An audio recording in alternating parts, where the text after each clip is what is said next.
Hello and welcome back to my vlog for my 360 body lift and fat transfer to the breast. So if this is your first time here, hi, my name is Darky and this is where I normally put on my channel like makeup and science content. And yeah, since I've had my surgery, I figured I'd vlog about it. And yeah, I've just been doing weekly check-ins now. So this is week three, and it's quite cold. Finally, we've got some really good cold weather here in Perth. So, yeah, I'll show you currently what I look like. Sorry, the cat's there. So I'm almost 100% standing straight. How far away do I need to walk? That's as straight as I can stand. So I'm getting there, nearly 100%. That's pretty much my silhouette. I've never seen my thighs this slim. Still have my lovely small waist. Obviously my waist is smaller now because it's been like pulled in because I had the gaping, stretched abdominal muscles. My breast, I'm really happy with how the breasts are looking, and yeah, I'm feeling good.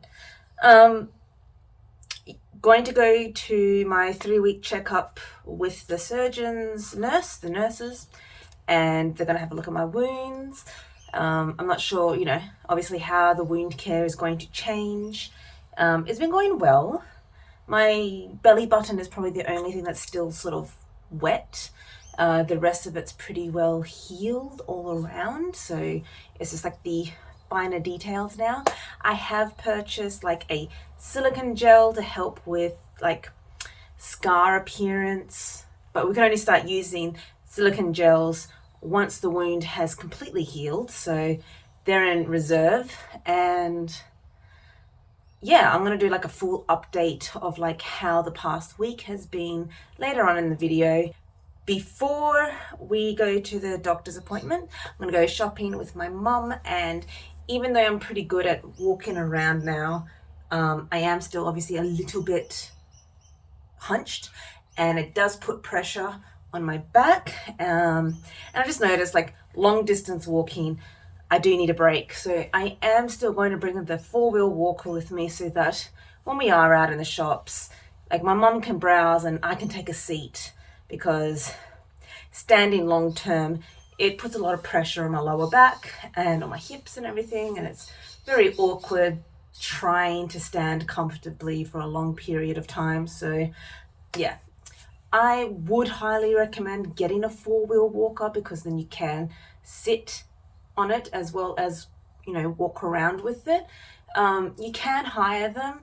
I just noticed that, like me, when I was trying to look for equipment to hire, it was like $100 per week to use it, or $50 per week to use it. I'm like, well, I'm going to have it for more than 2 weeks. I may as well just buy one for $130, and it works out cheaper than hiring it. Also, this can go like to my grandmother. She's been very stubborn. She doesn't want to use it, though she's really hunched over. Poor thing can barely walk at all now. Like, she can walk, but like distance, she's worse than me. So anyway, I'm just going to give it to her once I finished using it. And yeah, that is one piece of equipment I really do recommend. So yes, I will see you later on in the afternoon and just do a full roundup of how my week has been going. See you then. Hi, so it's actually week 4 now. I had my week 4 appointment yesterday, and the reason why I didn't come back after week 3 was because I just feel like the progress has slowed down, so there's not as much changes to document each week. So I'm going to do now for the week 4 appointment, and then I probably won't come back until the week 6 appointment. Or actually, I won't be seeing the surgeon again until week 7. So yeah, I think I'll come back at week 7 after I've seen my surgeon and do a full update on what's the go. So what has happened over the past 2 weeks, like what's been different, going from the second week to the third to the fourth. I think I mentioned in the last video that I was doing like daily wound changes with the Inadine. So when I went to my week 3 appointment, the nurses were happy with the healing of the circumferential wound, and I didn't have to do the daily Inadine anymore, and we just concentrated on the belly button. So now in week 4, the belly button has fully healed, and I don't have to do Inadine every day. So I'm probably just going to do it every second day. And when I do like the second daily wound changes, I'm just going to do the whole thing and have like a proper shower, because I don't want to wet the Fix-A-Mole and then dry it with a hairdryer, because that's an option. It's an option to shower with the Fix-A-Mole and then dry it with a hairdryer. I would rather just take it all off, have a full shower, and redress myself. And I can't do that on Mondays, because on Mondays the nurse is taking the wound dressings off, not me. So I can't have a shower at the doctor's. I have to do it at home. In the meantime, like if I need to shower, I'm just doing sponge baths. So I use like towels or a sponge and soap to clean genitals, bum, and armpits. But yeah, I'm really looking forward to washing my hair, because today is the last day I'm going to be green. Tomorrow I am going to have a full shower and hopefully go brownish. I don't know how it's going to work. That's a different video. I might vlog doing my hair. I feel bad. This is another thing. I can't sit on my bum a lot. So I've been trying to play games with my husband, because my husband's a gamer and all our mates are gamers. And I mean, I'm a gamer, but raising 3 kids and uni and work, I have not been able to game as much as I would like to. So yeah, I've just been trying to game and enjoy my time off of work. But it's been really, really, really hurting my butt. So like, yeah, I can sit on my butt, but I get uncomfortable and it gets hard and I'm like, I need to go to bed. And I get into bed and my ass is just numb and I'm just waiting for the blood to get back to it. So that's slowly getting better. Like last night, it was more comfortable, but I was very tired. I'll get to that in a moment about being tired. But yeah, I haven't been, like I did record for YouTube, but I can't sit and edit because editing takes so long. And then the motivation is a bit off. So I think I'm starting to get the cabin fevers of being stuck at home and not having freedoms to do stuff. So I think just mentally I'm getting a little bit, I don't want to say depressed, but that's the correct word. I am starting to get a bit depressed or weird. Anyway, I'm allowed to drive now and I have more energy. So I'm like, that's it. We need to get more active. I need to get a routine going. I'm going to try using, we've got an elliptical in our gym. So I'm going to try and get some cardio workout going so I can get ready for work, because I've got work in 4 weeks and I need to be physically ready for movement. What else has been going on? I've made a list. I made a list of stuff so I could remember 2 weeks worth of information. Standing. So I can stand straight now, but I can't maintain it. So after my appointment yesterday, we went to the city and we walked around everywhere. So I'm able to walk, though slowly, but I can't walk straight. I'm still slouching when I walk.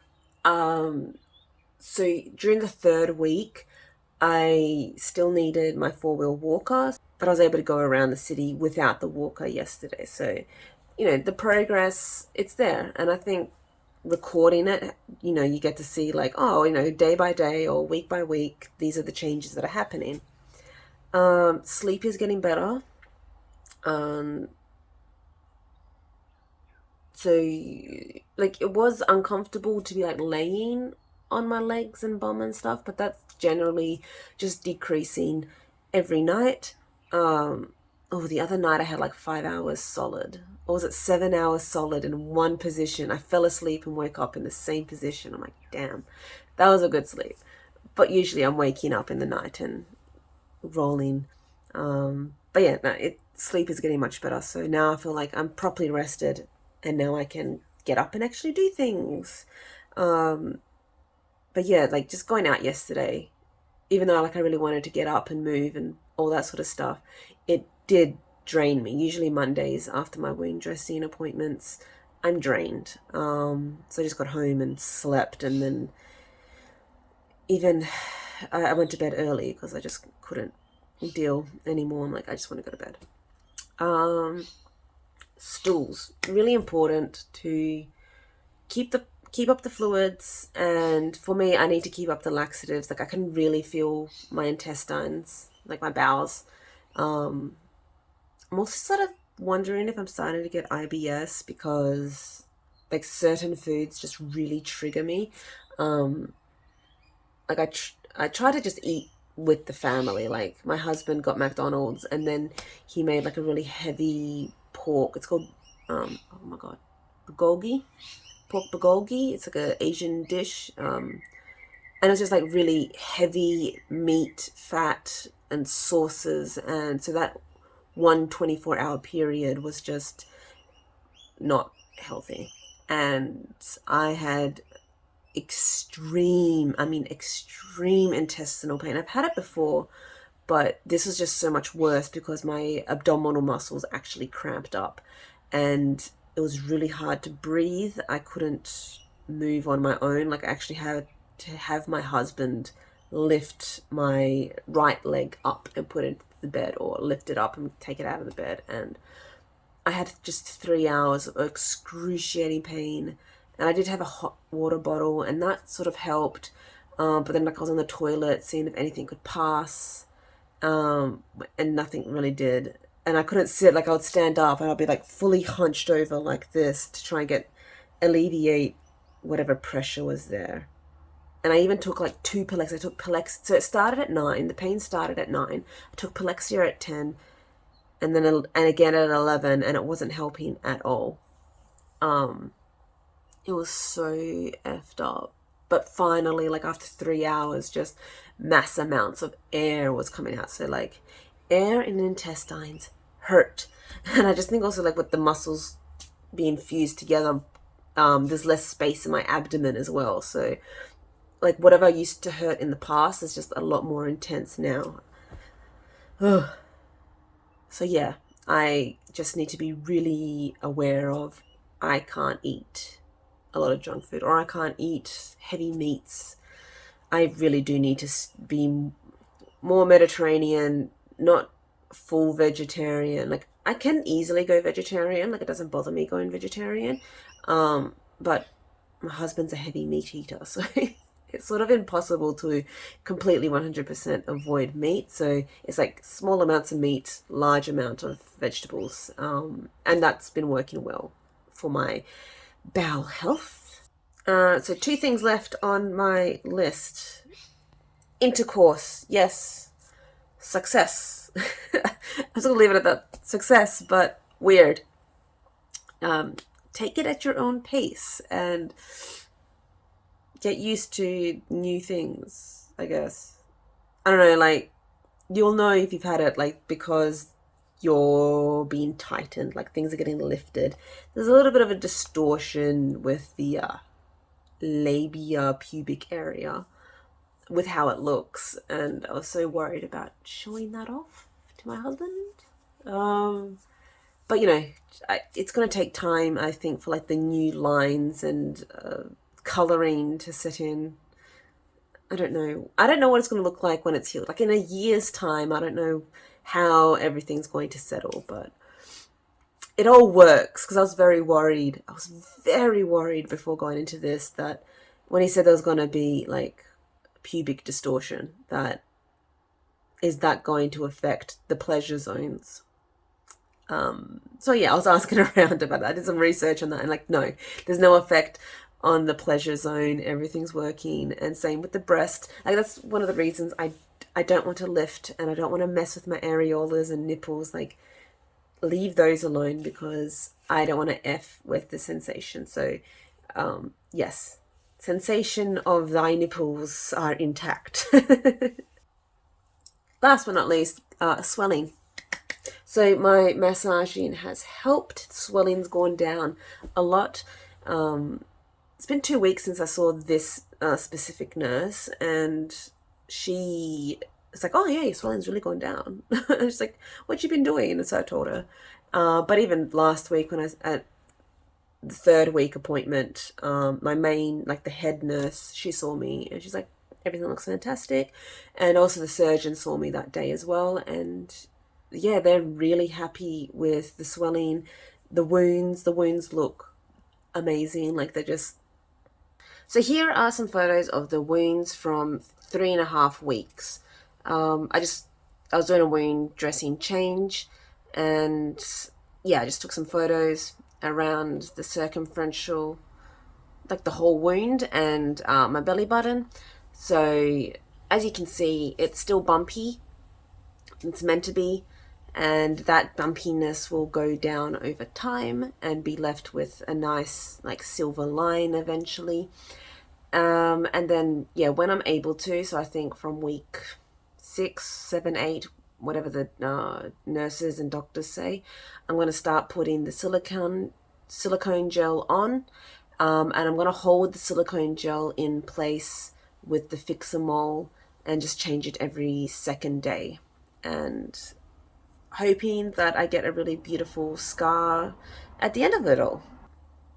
So I hope you found this informative. I'll come back at week 7 after I've seen my surgeon and go over, I guess, if anything has changed, and also his findings and what's expected for the upcoming months. So yes, thank you for watching my vlog. Hopefully you enjoyed it. If you did, leave a comment down below, click the like button, and consider subscribing. See you next time on Makeup and Science. Bye!